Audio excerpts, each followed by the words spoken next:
Well, unless you've unlocked the secret to immortality, the inevitable next stage in life is death. But according to today's guest, the silver lining is that the type of end-of-life care you or a loved one may need is getting better.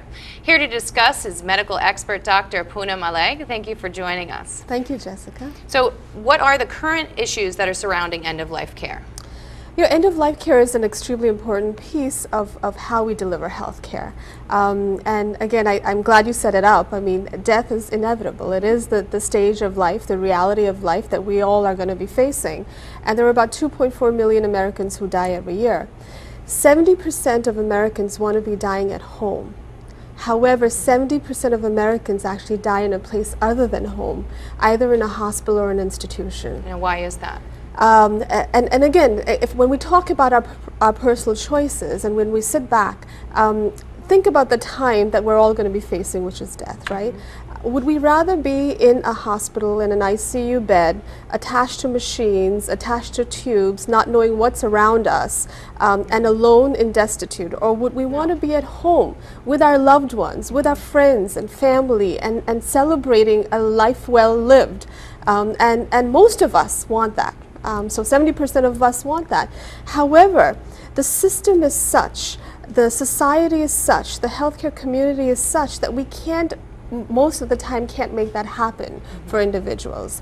The physicians feel, the healthcare community feels that one should not give up, and the context is curing disease. We expect miracles. Society feels that everything and anything should be done to prolong life, and a lot of times it's actually prolonging death, not prolonging life. And the system is set up where we don't have teams in place up until now where we can actually talk about these sensitive issues, where we can understand what those personal choices and cultural influences are, where we can be transparent about the prognosis of disease. And really, at the end of the day, would we want to be going through all this, the few months we have left?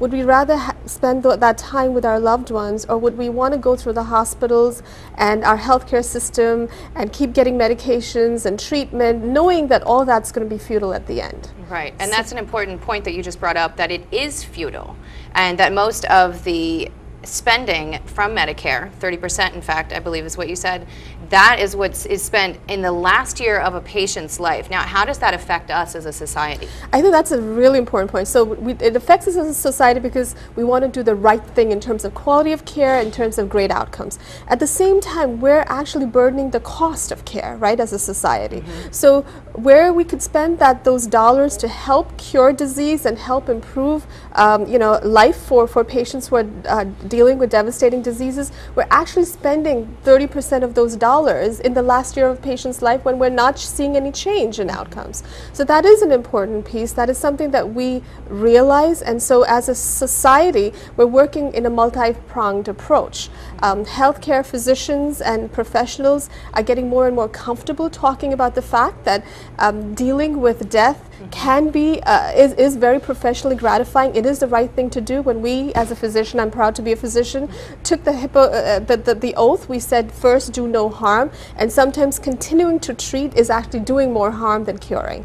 As a society, patients and their loved ones and their caregivers have to be comfortable with the fact that the decisions that they're making are the right decisions, and that giving up is not actually losing. It's not, sort of getting into the state of, defeat, but it's actually making sure that you're getting the dignity and respect that you need throughout your life, including at the time of death. And as a system, we're developing certain palliative care teams. These are multidisciplinary teams that consist of nurses, social workers, physical therapists, bioethicists, nutritionists, all these kinds of support services, because all this is needed.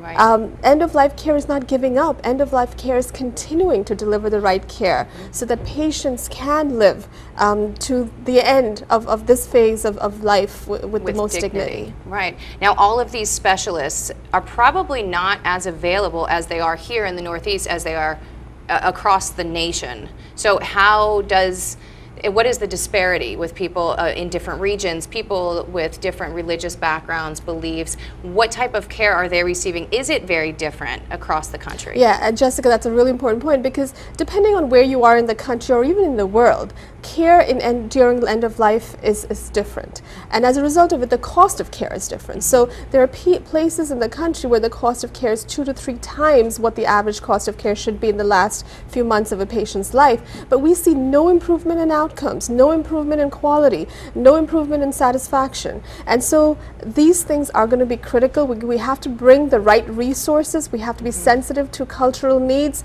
There's a lot of fear and mistrust in some of the ethnic communities that we have to overcome as a society and as a healthcare team. So those things truly do exist, and we have to deal with it. It sounds a little dismal, so please tell me there's a silver lining. There's something that people who are looking for end-of-life care can look forward to, can look into. Are there any resources that you would suggest our viewers look into?